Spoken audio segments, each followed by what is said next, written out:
Hey everyone, welcome back. Today, we're going to be taking a deep dive into something really intriguing. Oh, yeah. Abraxas. Definitely intriguing. You know, it's one of those terms that you might have come across a few times, maybe in some, Gnostic texts you've read, Yeah. or even like modern occultism, pop culture, it pops Yeah. up. Hmm. But what exactly is it? Yeah. What is this term that seems to bridge ancient mysticism and modern fascination? Yeah.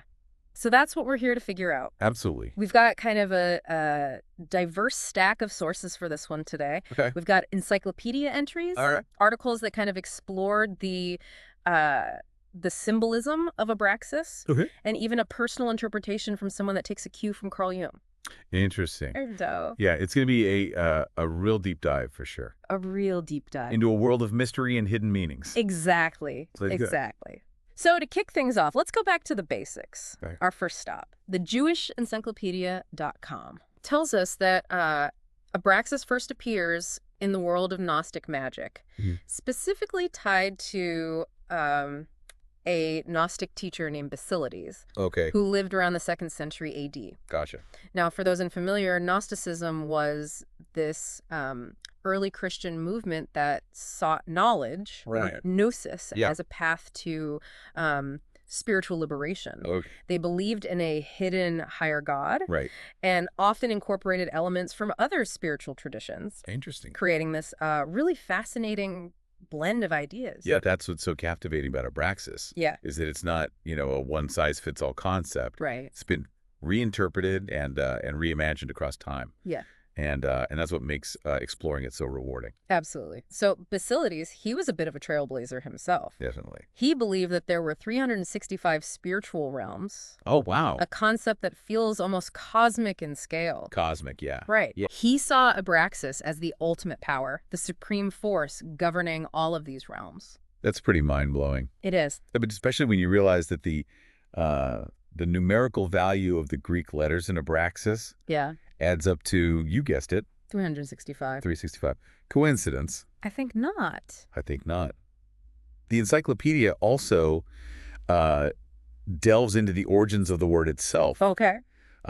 One theory connects it to the Hebrew word for blessing, habaraka. Interesting. Another suggests it comes from abraza, meaning father of the secret. Oh, father of the secret. Yeah, doesn't that just pique your curiosity? Totally. Yeah. And speaking of secrets, we can't talk about Abraxas without talking about the Abraxas stones. Oh, the stones. The stones. Yeah. Picture this. You've got these engraved stones, Okay. sometimes even gems, with the word Abraxas right in the Exactly, center. yeah. But that's just the beginning. Oh. What else is there? Well, they're adorned with all sorts of mystical figures and symbols, too. Alongside Abraxas, you'll often find different names of God, even Hebrew names, like Yahweh, Sebaoth, Adonai, and Eloi. Wow. It's like a visual tapestry weaving together different spiritual threads. It's like a melting pot of traditions all converging on these stones. Exactly. And they weren't just for show, either. They weren't. These stones were used as amulets, Oh, wow. believed to hold protective powers. Interesting. Imagine holding one in your hand, feeling the weight of its history and the potential power it represented. Yeah. Powerful stuff. One inscription found on a stone even reads, Ayao Abraxas, thou art the Lord. A powerful declaration, wouldn't you say? Absolutely. And the fact that these stones incorporate Jewish traditions alongside other mystical and spiritual elements, it really speaks volumes. It does, yeah. It shows us how much cultural exchange was happening back then, how ideas were constantly flowing and being reinterpreted. So we've got this fascinating foundation from the JewishEncyclopedia.com, but now I'm curious, how has the concept of Abraxas evolved over time? Well, to really grasp that, we need to look beyond the word itself and into how Abraxas is visually represented. Okay. Imagine a being with the head of a rooster, Okay. the body of a man, and, wait for it, serpent legs? Serpent legs. Serpent legs. Okay, that's a visual I won't soon forget. Yeah. But I have a feeling those details are far from arbitrary. You're right. Each element is packed with symbolism. Right. The rooster, for instance, symbolizes wakefulness and vigilance. Okay. It's a call to spiritual awareness. What about that human body? What does that represent? The human body represents consciousness, intellect, our potential for growth and understanding. And then there are those serpent legs. Ooh, what do those symbolize? Well, they represent wisdom, healing, and transformation. Wow. They also hint at duality, Okay. the interconnectedness of opposites, and the cyclical nature of life. Oh, Just like a serpent sheds its skin and is reborn. so it's not just a random assortment of body parts. Right. It's a carefully crafted image, each element building upon the other. Exactly. Yeah. And you have the whip, symbolizing authority, discipline, and the power to initiate change. Okay. And finally, the shield, which represents protection, safeguarding knowledge, and spiritual truths. Wow, it's like a symbolic puzzle, It is, each piece revealing another layer of meaning. definitely. So we've got this image of Abraxas as this powerful, multifaceted being. But the real question is, Yeah. what does he represent spiritually? Right. I imagine that's where things get really interesting and maybe a little complicated. You're absolutely right. Yeah. And that's where we'll pick up in the next part of our deep dive. All right. Sounds good. All right. So we've got this incredible visual of Abraxas. Yeah. Rooster head, human body, serpent legs, whip, and shield. It's it's an image that sticks with you. It does. Yeah. But what does it all mean spiritually? I imagine that's where things get... Well, that's where the interpretations get really interesting. Oh, okay. One perspective is that Abraxas embodies the unity of opposites. Okay. Good and evil, light and darkness, spiritual and material. Okay.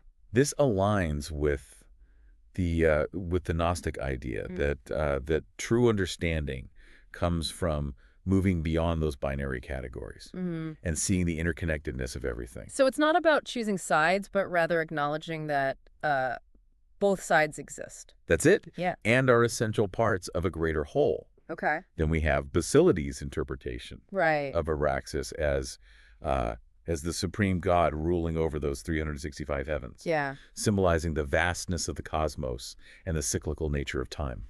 That's a pretty grand concept. It's a pretty grand concept. But there's more, right? Oh, absolutely. Okay. Abraxas is also linked to the pursuit of gnosis, Right. that secret knowledge leading to spiritual liberation. Oh. You could say the composite nature of Abraxas with all its diverse elements reflects the complexity of the universe and the hidden truths waiting to be discovered. So it's like Abraxas is an invitation to keep seeking, to keep questioning, to keep peeling back the layers of reality. Precisely. And let's not forget the practical side of things. Oh, right. Those Abraxas stones used as talismans for protection. Yeah. People believed they could harness the power of this deity to ward off evil and misfortune. Interesting. So it's not just an abstract philosophical concept. Right. It's something people integrated into their lives seeking tangible benefits.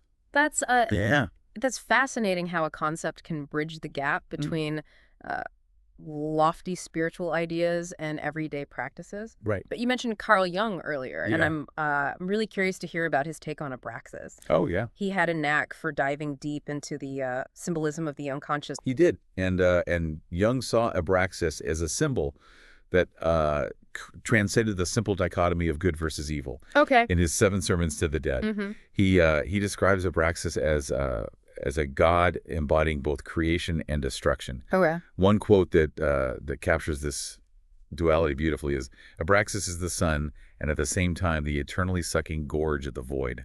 Wow. Pretty powerful stuff. That's powerful imagery. Yeah. It sounds like Jung saw Abraxas as a representation of the raw, unfiltered reality of existence, the light and shadow, Right. the creative and destructive forces that make up the totality of life. Exactly. And this ties into Jung's concept of individuation, Right. the journey of integrating all aspects of ourselves, Okay. the conscious and unconscious, to become whole. Mm-hmm. He saw Abraxas as a symbol of that wholeness, that acceptance of everything we are, even the parts that might make us uncomfortable. So it's like embracing the full spectrum of human experience. Yes. Recognizing that the so-called negative aspects have their place and purpose too. Right. Precisely. Okay. And that brings us to a fascinating personal interpretation of Abraxas that we have in our sources. Okay. One that draws a parallel with Hindu cosmology. I'm intrigued. Yeah. Tell me more about that connection. Well, Hinduism is often perceived as having many gods, right? Yeah. But those gods are often seen as different aspects or incarnations of one ultimate Godhead. Right. And here's the key. Okay. Hinduism acknowledges both the benevolent and the terrifying aspects of the divine. So it's not just about focusing on the good and the light. Exactly. Okay. There's also the destructive, the dark, the forces that might seem scary or even evil from a limited perspective. Yeah. Think of deities like Kali or Shiva. They represent death and destruction, Right. but also play a crucial role in the cycle of creation and renewal. It's a powerful reminder that even the things we perceive as negative or frightening Yeah. can have a place in the grand scheme of things. Absolutely. Yeah. And this personal interpretation connects this concept back to the Old Testament. Okay. Points out that the God portrayed there isn't always this purely benevolent figure. Right. He's capable of wrath, jealousy, Yeah. actions that might seem harsh or even cruel. That's a good point. Yeah. That's a far cry from the image of a solely loving, forgiving God that we often hear about. And that's precisely what this interpretation highlights. Right. It challenges that simplistic notion of a solely good God. Yeah. And encourages us to embrace the totality of experience, the good, the bad, and everything in between. It's about accepting the full spectrum of life, not just the parts that make us feel comfortable. I see where this is going. Yeah. Abraxas is about wholeness, about moving beyond black and white thinking and recognizing the interconnectedness of seemingly opposite forces. Exactly. But how does that translate into practical terms? Well, the source offers an interesting example. Yeah. Christ cleansing the temple. All right. Here we have a figure widely regarded as the embodiment of love and compassion, Yeah. yet he expresses righteous anger. Okay. It shows that even a holy figure can have those more complex, even darker emotions. So even figures we revere for their goodness can embody that duality. Yeah, It makes you think about the limitations of putting people in neat little boxes, doesn't it? absolutely. And the source goes even further, bringing up Christ's relationship with Mary Magdalene. Okay. Some Gnostic texts suggest a deeper connection between them, Okay. potentially even a romantic one. Interesting. The point they're making is that sexuality, even within a religious context, shouldn't automatically be seen as negative or impure. Right. It's another aspect of creation, another piece of that wholeness that that Abraxas represents. It sounds like a call to reevaluate our assumptions about what's good or bad, Right. to challenge the norms that might be limiting our understanding of ourselves and the world. Exactly. Okay. And I think the source makes a valid point Yeah. when they say that repressing those natural impulses can be more harmful than acknowledging and integrating them into a healthy, holistic view of ourselves. So embracing Abraxas is about embracing the full spectrum of human experience within ourselves and in the world around us. Yeah. But there's also a warning embedded in this interpretation, right? Right. Something about not worshiping Abraxas. That's where things get really nuanced.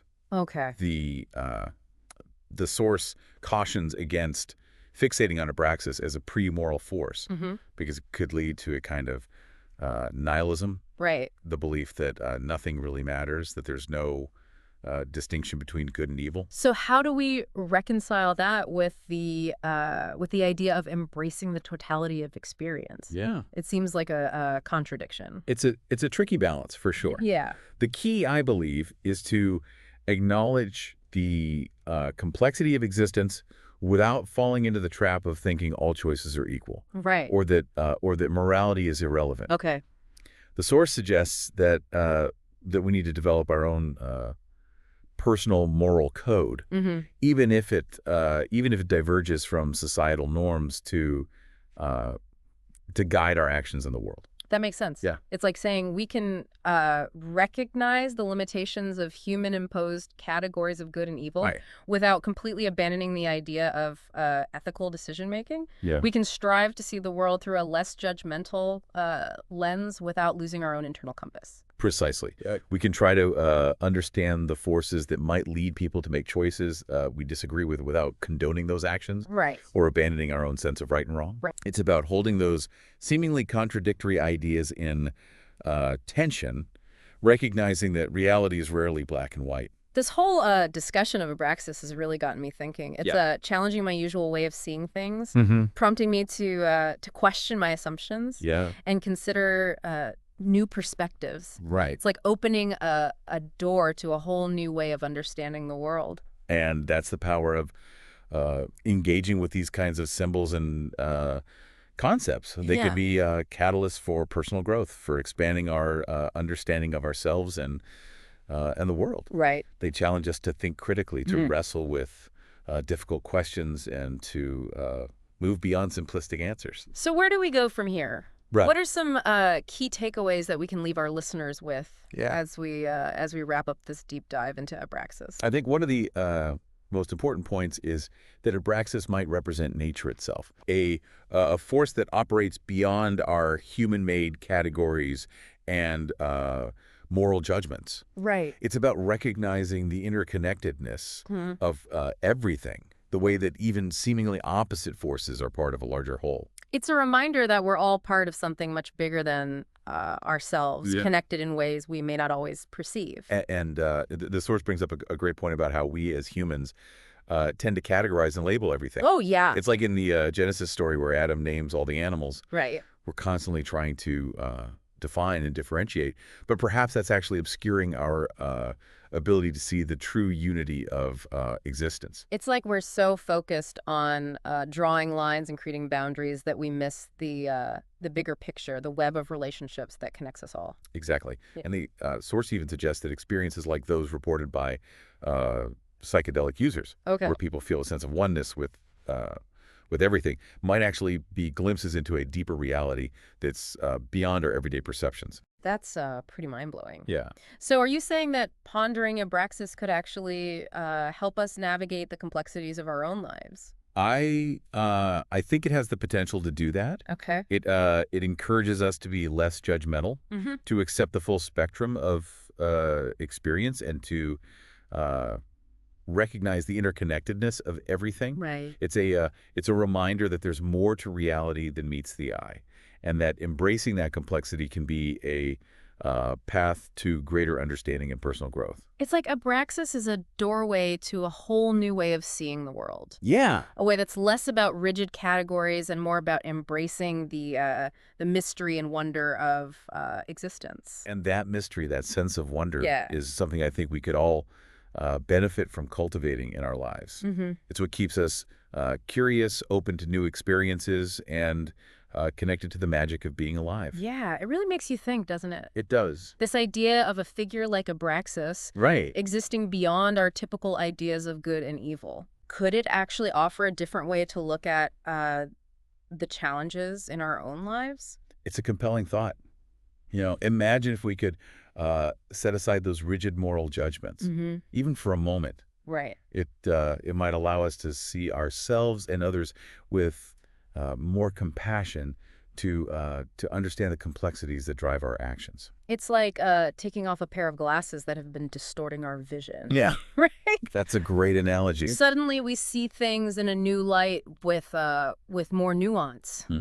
Recognizing those connections we might have missed before. And that shift in perspective can be incredibly powerful. Right. It might help us release anger and resentment, find forgiveness for ourselves and others, and even approach challenges with more creativity and flexibility. So instead of getting stuck in those cycles of blame and judgment, we could find a new way forward. Yeah. A path towards understanding and acceptance. Precisely. And remember, the source suggests that Abraxas might represent nature itself.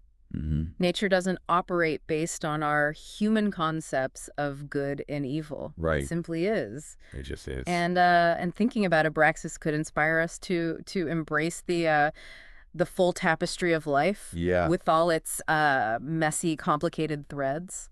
To see the beauty in the darkness, the light in the shadows, and the potential for growth in every experience. Right. Even the ones that feel difficult. This deep dive has been truly eye-opening. It has. I feel like I've gained a whole new understanding of Abraxas and what it represents. Right. But it also feels like just the beginning of a much longer exploration. I agree. And that's the beauty of these deep dives. Right. They spark curiosity, challenge our assumptions, and leave us with more questions and answers. Which is a good thing. It is a good thing. It means we're still learning, still growing, and still open to the mysteries and wonder of the world around us. To all our listeners out there. Yeah. We encourage you to continue exploring the concept of Abraxas on your own. Yeah. Maybe delve into those Gnostic texts, read more about Jung's interpretations, and most importantly, reflect on what this figure means to you. What resonates with you? Yeah, What challenges your existing beliefs? right. And how could reflecting on Abraxas help you navigate the complexities